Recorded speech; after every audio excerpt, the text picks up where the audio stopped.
નમસ્કાર, હું લલિતા સુસા આપ જોઈ રહ્યા છો એલકે સ્ટાર દિવસના સમાચારો વિસ્તારથી જોઈએ. સુરત સહિત સમગ્ર દેશમાં ગેરકાયદે વિદેશીઓ ઘૂસી આવતા હોવાના બનાવો છાસવારે સામે આવતા હોય છે, ત્યારે માત્ર 5,000માં બાંગ્લાદેશના નાગરિકને બોગસ આધાર કાર્ડ બનાવી આપનારને પકડી પાડવામાં આવ્યો છે. પાલઘરમાં સીએસસી સેન્ટર ચલાવનારને ઝડપી લઈને આગળની કાર્યવાહી હાથ ધરવામાં આવી છે. માત્ર 5,000માં બાંગ્લાદેશીને આધાર કાર્ડ બનાવી આપનાર શખ્સની ધરપકડ કરવામાં આવી છે. ઉત્તરાયણ પોલીસે આરોપીની ધરપકડ કરી વધુ પૂછપરછ હાથ ધરી છે. પાલઘરનો સીએચસી સેન્ટર ચલાવતા ભૂપેન્દ્ર તિવારીની ધરપકડ બાદ પૂછપરછનો દોર શરૂ કર્યો છે. આ અગાઉ સુરત પીસીબી અને એસઓજીની ટીમે 9 બાંગ્લાદેશીઓની ધરપકડ કરી હતી, જે આરોપીઓની પૂછપરછમાં તેનું નામ ભૂપેન્દ્ર તિવારી હોવાનું સામે આવ્યું છે. હાલ તપાસનો ધમધમાટ ચાલી રહ્યો છે. આરોપી પાલઘરના સીએચસી સેન્ટરનો સંચાલક છે. પીસીબી અને એસઓજીએ સમગ્ર રેકેટનો પર્દાફાશ અલગ અલગ પોલીસ સ્ટેશનમાં ગુનો દાખલ કરાવ્યા હતા, જે પૈકી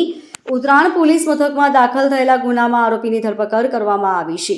બાંગ્લાદેશીઓ પૈકી બહાદુર રફીક ખાનની ઉત્તરાયણ પોલીસે કરેલી પૂછપરછમાં ભૂપેન્દ્ર તિવારીનું નામ સામે આવ્યું હતું. બહાદુર એક એજન્ટને 20,000ની બાંગ્લાદેશી કરન્સી ટાકા ચૂકવી ભારતમાં ઘૂસ્યો હતો. કરિયા કામ કરતા બહાદુરે પાલઘરમાં સીએસસી સેન્ટર ચલાવતા હતા. ભૂપેન્દ્ર અમરનાથ તિવારીને 5,000 આપી બોગસ આધાર કાર્ડ બનાવ્યું હતું, જે આરોપીની પણ ધરપકડ કરી વધુ પૂછપરછ ઉત્તરાયણ પોલીસે હાથ ધરી છે. Bureau report, LK star news, Surat. Surat મહાનગરપાલિકા દ્વારા લાપરવાહો સામે કાર્યવાહી કરવામાં આવી રહી છે. મહાનગરપાલિકા દ્વારા વેરા બિલ ન ભરનારા સામે કાર્યવાહી કરવામાં આવી રહી છે. પાલિકા દ્વારા લાલ આંખ કરીને વિવિધ ટીમોને કામ સોંપવામાં આવ્યું છે. આ ટીમો દ્વારા સીલ મારવાની કામગીરી હાથ ધરાઈ છે. સુરત મહાનગરપાલિકા દ્વારા વેરા બિલની વસૂલાત કરવામાં આવી રહી છે, જેમાં વર્ષ દરમિયાન વેરા બિલ ન ભરતા લોકો પર કાર્યવાહી કરવામાં આવી રહી છે. પાલિકાના અધિકારીઓ દ્વારા મિલકતો સીલ મારવામાં આવી રહી છે, જેથી વર્ષ દરમિયાન વરાછા ઝોન દ્વારા 1.82 કરોડની રિકવરી કરવામાં આવી છે, જ્યારે અન્ય ઝોનમાં પણ કામગીરી હાથ ધરવામાં આવી છે. હજુ પણ પાલિકા દ્વારા રિકવરી કરવામાં આવી રહી છે, જેમાં વેરા ન ભરનારા સામે તવાઈ આવી રહી છે, જેથી પાલિકાના અધિકારીઓ દ્વારા વેરા ન ભરનાર સામે કોઈ જ છૂટછાટ ન રાખીને સીધા સીલ કરવામાં આવી રહ્યા છે, જેથી છેલ્લા થોડા દિવસોમાં વેરાની આવક પાલિકાને થાય તેવી આશા વ્યક્ત કરવામાં આવી રહી છે. Bureau report, LK star news, Surat. સુરતની નવી હોસ્પિટલથી વધુ એક સફળ અંગદાન થયું છે અને મૂળ નેપાળના તથા સુરત નજીક આવેલા મગદલામાં રહી રસોઈ કામ કરતા બ્રેઇન ડેડ નબરાજ ભુજેલના લીવર, બે કિડની અને હૃદયના દાનથી 4 જરૂરિયાતમંદ દર્દીઓને નવજીવન મળશે. નવી સિવિલના તબીબોના પ્રયાસોના પરિણામે 52મું સફળ અંગદાન થયું છે. મૂળ ધનુષા નગરપાલિકા ગણેશમાન સારનાથ વોર્ડ નંબર 5 નેપાળના વતની 23 વર્ષીય નબરાજ બહાદુરભાઈ ભુજેલ રસોઈ કામ સાથે સંકળાયેલા હતા. ગત તારીખ 2 જાન્યુઆરીના રોજ પોતાની બહેનના ઘરેથી બાઇક પર પરત ફરી રહ્યા હતા, ત્યારે બાઇકનો અકસ્માત થયો હતો. રસ્તા પર બેભાન અવસ્થામાં મળી આવતા કોઈ અજાણ્યા વ્યક્તિએ નબરાજના મોબાઈલથી સંપર્ક કરી ઘર પરિવારને જાણ કરી હતી અને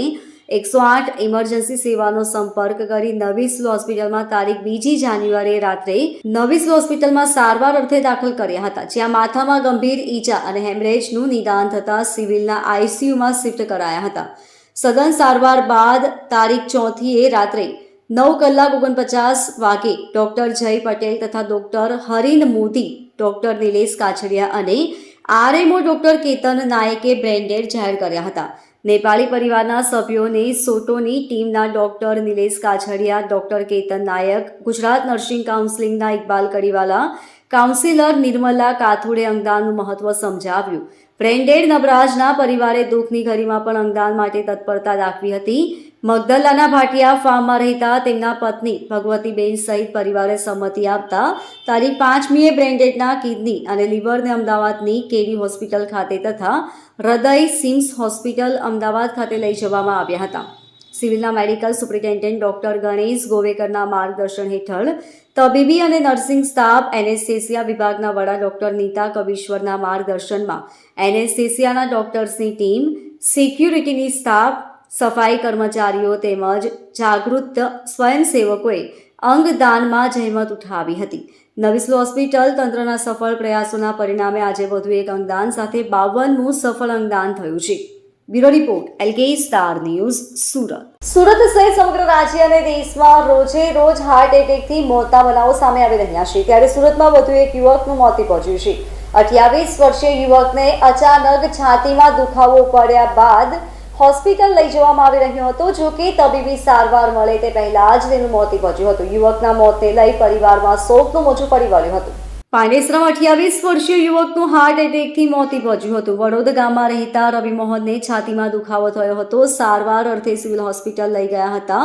જો કે સારવાર મળે તે પહેલા તબીબોએ યુવકને મૃત જાહેર કર્યો હતો યુવકને કોઈ પણ પ્રકારની ગંભીર બીમારી ન હતી અચાનક છાતીમાં દુખાવો થયા બાદ મોત નીપજતા પરિવાર શોકમાં ગરકાવ થઈ ગયું હતું સંબંધીઓએ હૈયાફાટ રુદન કર્યું હતું જેના કારણે સિવિલ હોસ્પિટલના PM રૂમ બહાર પણ માહોલ શોકમય બની ગયો હતો પાંડેસરામાં પોલીસે મૃતદેહ PM અર્થે મોકલી કાર્યવાહી હાથ ધરી છે bureau report LK star news સુરતના મૈદરપુરા વિસ્તારમાં આવેલી આંગડિયા પેઢીમાંથી લાખોની રોકડ લઈ નીકળેલા વેપારીને મોપેડ પર આવેલા બે અજાણ્યા શખ્સોએ બંદૂકની નોક પર બંધક બનાવી રૂપિયા 88 લાખની લૂંટ ચલાવીને બે લૂંટારુઓ ફરાર થઈ જતા સુરત પોલીસ દોડતી થઈ ગઈ છે જો કે લૂંટારુની આ સમગ્ર ઘટના CCTV કેમેરામાં કેદ થતા લૂંટારુઓનું પગેરું મેળવવાની દિશામાં પોલીસની અલગ અલગ ટીમો કામે લાગી છે સુરતના મૈદરપુરા પોલીસ મથકના સૂત્રો પાસેથી મળેલી જાણકારી મુજબ મૈદરપુરા ભવાનીવડ વિસ્તારમાં આવેલી પટેલ પ્રવીણકુમાર આંગડિયા પેઢીમાં બપોરના સમય દરમિયાન હીરા વેપારી રૂપિયા 88 લાખનું આંગળિયું લેવા માટે આવ્યો હતો આંગડિયા પેઢીમાંથી રૂપિયા 88 લાખનું આંગળિયું લઈ વેપારી પોતાના નિયત સ્થળે જવા માટે નીકળ્યો હતો જે દરમિયાન મોપેડ પર આવેલા બે શખ્સોએ બંદૂકની નોક પર હીરા વેપારીને ડરાવી ધમકાવી બંધક બનાવ્યા બાદ મોપેડ પર બેસાડી લઈ ફરાર થઈ ગયા હતા ત્યારબાદ કામરેજ નજીક 88 લાખની રોકડ રકમની લૂંટ ચલાવી વેપારીને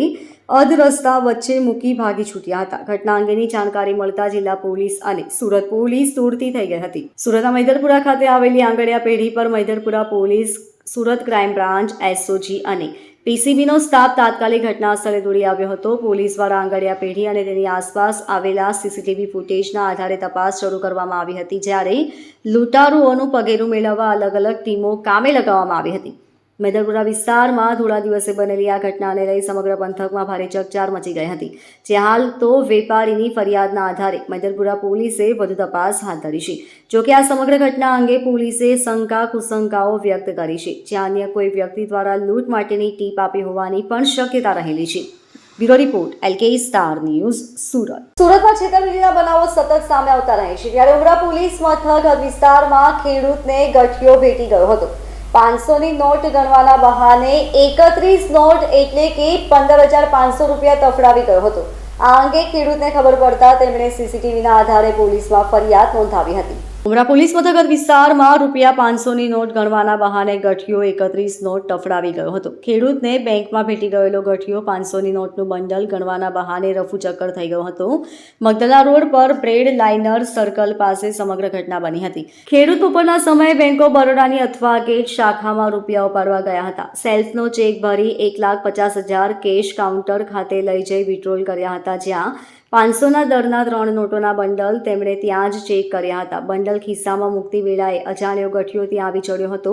બંડલમાં ઘણી નોટો ફાટેલી દેખાય છે હું બંડલ ચેક કરી આપું કહી 31 નોટો તફડાવી ગયો હતો આ ઘટના અંગે ખેડૂતે ઉમરા પોલીસમાં ફરિયાદ નોંધાવતા પોલીસે ફરિયાદ લઈ વધુ તપાસ હાથ ધરી છે bureau report LK star news Surat તો આ અત્યાર સુધીના સમાચારો વધુ સમાચારો માટે જોતા રહેશો LK સ્ટાર ન્યૂઝ સમાચારો નમસ્કાર